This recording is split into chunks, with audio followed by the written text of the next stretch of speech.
Hey all, this is Devin, the romantic traveler, and with these paltry notes, I am going to talk about love and relationships. And this week, I'm going to talk a little bit about the Tree of Life. But first, to catch you up, I have launched my product, the Mystical Solution to Modern Love, which kind of looks at different traditions and how we get a much better love life out of them by using some of their principles, shall we say, spiritual solutions, which is also part of what I'll be teaching.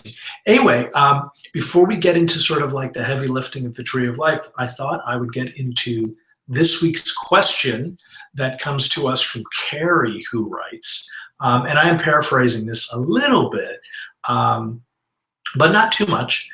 Carrie writes, "Why can't I get a man to be honest? I am having serious trust issues. I've known my ex since we were kids, and now I don't know him anymore. Where do I find an honest, available man?" Well, Carrie, first off, I'm really sorry that you're in pain and you're having a really hard time with this. Um, a couple things come to mind. First off, I guess we grow and change. And sometimes when that happens, people sort of change for the worst and change for the better. And quite frequently, sometimes when people are in some kind of a fear, they tend to not want to tell the truth. Like as I've heard it many times, and I say it all the time, is that you can't be in fear and in faith at the same time. They are not ideas that tend to run together. So if he started lying, um, he is probably dealing with a certain amount of fear and anxiety and doesn't know how to share the truth is. And it could be one of 1,000 things. And probably somewhere in his brain, it makes a whole lot more sense to either completely avoid the truth or just flat out lying. In either case, it just might be time. Um, or perhaps you can get to the bottom of it. You can try to, confront him with love and understand that he's probably not telling the truth about something because he's in pain about something. That's the best side of it. Under the worst case scenario, he may be better off without him. But again, don't jump to any conclusions. Take your time, breathe deeply, and be loving to yourself, and make sure that you're kind of you're taking care. So that's one thing. The other thing I was going to say is I don't know how your relationship is going to end up, but if you do end up, moving forward, however it is that you do, you may want to shy away from the ideas that men are the bad guys. And I get it, and I think that is probably very common for a lot of people to do that. But whatever your husband's or ex-husband's name is, that's the guy who's lying and deceitful and dishonest.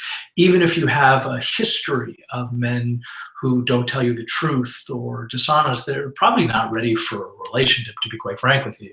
But I think you're making it ultimately more difficult on yourself. If you're looking for an honest, good guy who's going to treat you well, and you get to face life's challenges together, by lumping that guy in with sort of like all men rather than Steve or Larry or Sue, because men are not the only ones who've been accused of lying during the course of human understanding.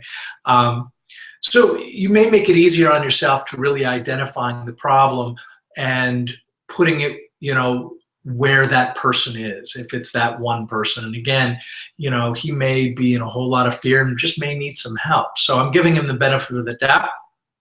And I certainly wish you a whole lot of success moving forward, Carrie. Anywho, I wanted to first acknowledge I'm sort of like in the middle of a product launch, which is really kind of cool and scary and terrifying. And it's the Mystical Solution to Modern Love.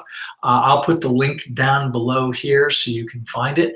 And basically what it is, it's a 6-week course that talks about love, using sort of mysticism to find kind of a new way of looking at things, trying some new angles, as it were, and exploring what love and relationships are really all about to improve your love and romantic relationships. So that's something that's happening right now. Hopefully it's going to be a great program in the future, but right now we're doing sort of a beta test, and one of the things that we're going to be talking within this sort of beta group that I hope you're going to be a part of is the Tree of Life. And so this one that I'm holding right now is a variation called the Gra tree, or the natural array, as some have referred to it. But long story short, you basically have 10 spheres. You have 22 connecting paths to those 10 spheres. There are other variations. This one comes to us from Athenaeus Kircher from the 1600s. And so anyway, this one kind of tends to run in more occult circles. And the first one that I showed you actually was something that kind of came out of like pre-Girona, so real religious stuff. Eventually was kind of named after the guy in De Vilna. But all that stuff doesn't really matter. Here's the most important thing that I want you to know when I start talking about it in the future, because it really is like, I've been studying this. I made this in my backyard. That's how excited I am about this stuff. And by the way, these monkeys, these flying monkeys, there used to be like 15 of them, but now there's just like 2 left. I think they all got swept up by a vacuum or given to me by my special daughter. Anyway, the Tree of Life, if you, sort of the least you need to know, because you have to remember a lot of these things, like these ideas that come from Kabbalah, which this ultimately kind of comes from, is, this was not sort of common knowledge. This was something that was like for the people who dedicated their lives to a spiritual process, who were almost certainly rabbis. They were talking to each other about this stuff and not to the, the barber and the butcher and those guys. So the good news is that we have now had reliable translations, and lots of this information, which is really pretty great, is now readily available. It's so cool. So anyway, we can talk about this for like forever, and I'm not even kidding you. Like, I've been studying it for many, many years, and I think it's one of the most interesting schematics, glyph models of sort of man's, and when I say man, I'm talking about like humans' relationship to the divine. It's kind of a mirror, and it sets up patterns and explains not only how we deal with ourselves, but how we deal with each other in the universe. And it's so very, very cool.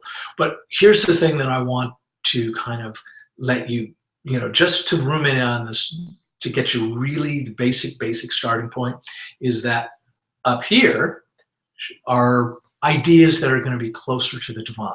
And when I say that, you don't have to believe in God, you don't have to be a religious scholar, you don't have to be Orthodox, you don't have to be a Jewish Orthodox to appreciate this. Really, all you have to really understand is that this is just sort of like your highest self, your most evolved self, your spiritual soul self. And down here is your more mundane, basic stuff. It's like, this is the land of the table. And more importantly, the higher up you get here, the more likely you're going to be talking about ideals that are of unity and oneness and love and compassion.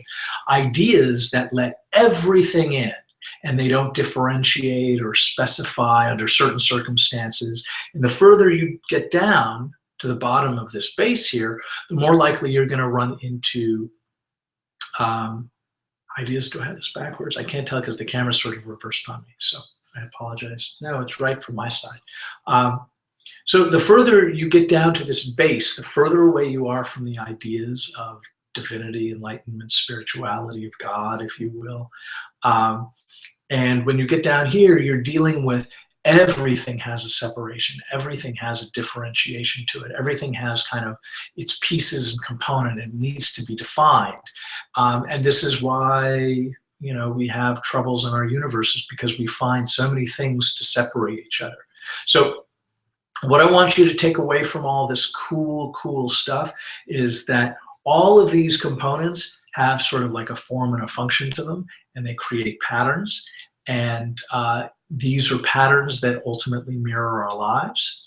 And but for now, just understand the higher up, closer to sort of like God, to divinity, to happiness, to oneness, all that kind of great stuff. And down here, this is where you kind of get fractured and pulled apart. And this ultimately is our physical world. So I'm going to stop there. Don't worry about, there's not a quiz, and I'll be talking more about this later.